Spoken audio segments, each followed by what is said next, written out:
बढ़ते आगे, जहां खेलों का हब कहे जाने वाले सोनीपत जिले के खिलाड़ियों के लिए बढ़ता प्रदूषण अब आफत बनता जा रहा है। दरअसल दिल्ली से सटे सोनीपत का AQI 400 के पार होने की वजह से जिले को रेड जोन में शामिल किया गया है। वहीं इंडोर स्टेडियम के अभाव के चलते खिलाड़ी सड़कों, अखाड़ों और खुले खेल के मैदानों में जहरीली हवा में प्रैक्टिस करने के लिए मजबूर हो गए हैं, जिससे खिलाड़ी अब बीमारियों की चपेट में भी आने लगे हैं। रिपोर्ट देखिए।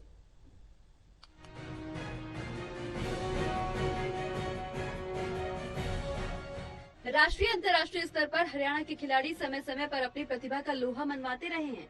खास तौर पर सोनीपत जिले को कुश्ती और खेलों का गढ़ कहा जाता है, लेकिन पहले से खेल सुविधाओं और संसाधनों की कमी से जूझ रहे जिले के खिलाड़ियों पर अब प्रदूषण की मार पड़ने लगी है। दरअसल जिले में इंडोर स्टेडियम का अभाव है। यही वजह है कि सड़कों, खेतों और खुले मैदान में खिलाड़ी वार्म अप करने से लेकर प्रैक्टिस करने तक मजबूर हैं। लेकिन पिछले कई दिनों से सुबह और शाम को प्रदूषण का स्तर ज्यादा होने के चलते खिलाड़ियों को परेशानियों का सामना करना पड़ता है। सोनीपत में एयर क्वालिटी इंडेक्स 400 के पार पहुंच जाने से जिले को रेड जोन में शामिल किया गया है। इस जहरीली हवा में सांस लेना भी जहां दूभर हो गया है। प्रदूषण बहुत हो रहा है। पहला बच्चे बहुत थे, अब कम आ रहे हैं। प्रदूषण के कारण घर वाले भेज नहीं रहे हैं बच्चों को। छोटे बच्चे तो काफी कम हो गए हैं। प्रैक्टिस में भी दिक्कत हो रही है। बाहर स्मोक हो रहा है, आंखों में जलन हो रही है। इंडोर में मैट पे तो प्रैक्टिस हो जाती है, बाहर वार्म अप होने में, रेस लगाने में बहुत दिक्कत आ रही है। तो कितना असर पड़ेगा इससे खेल पर? असर तो बहुत हो रहा है। बाहर वार्म अप होते थे, अब मैट पे हो रहे हैं। कम रेस लग नहीं पा रही है।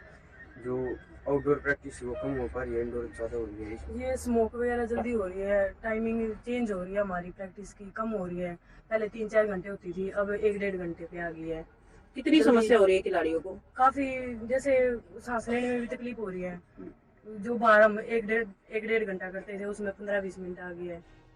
वहीं द्रोणाचार्य अवार्डी कोच ओम प्रकाश दहिया का कहना है कि प्रदूषण की समस्या के चलते सभी लोग परेशान हैं, लेकिन खिलाड़ी सुबह शाम प्रैक्टिस करते हैं, जिससे उन्हें परेशानी और बढ़ गई है। उन्होंने बताया कि प्रदूषण से बचाव के लिए खिलाड़ियों को इंडोर स्टेडियम के अंदर ही खेल खेलने के प्रति जागरूक किया जा रहा है और सावधानियां भी बरती जा रही हैं।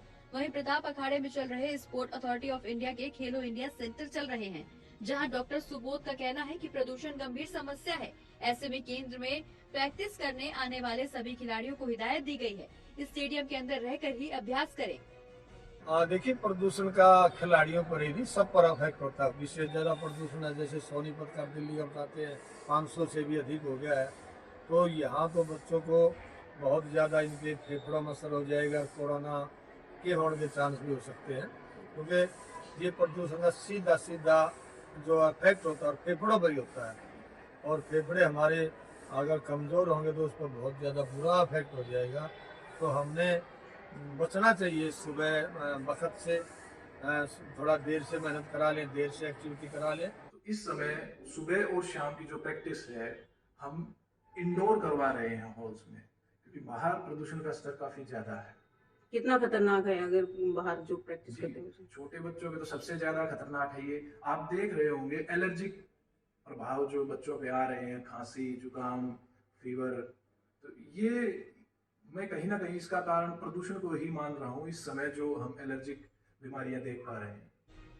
बहरहाल हर साल लोगों को सर्दी बढ़ने पर इसी जहरीली हवा में रहना पड़ता है। इसके बाद भी अधिकारी प्रदूषण की रोकथाम के पुख्ता इंतजाम नहीं करते।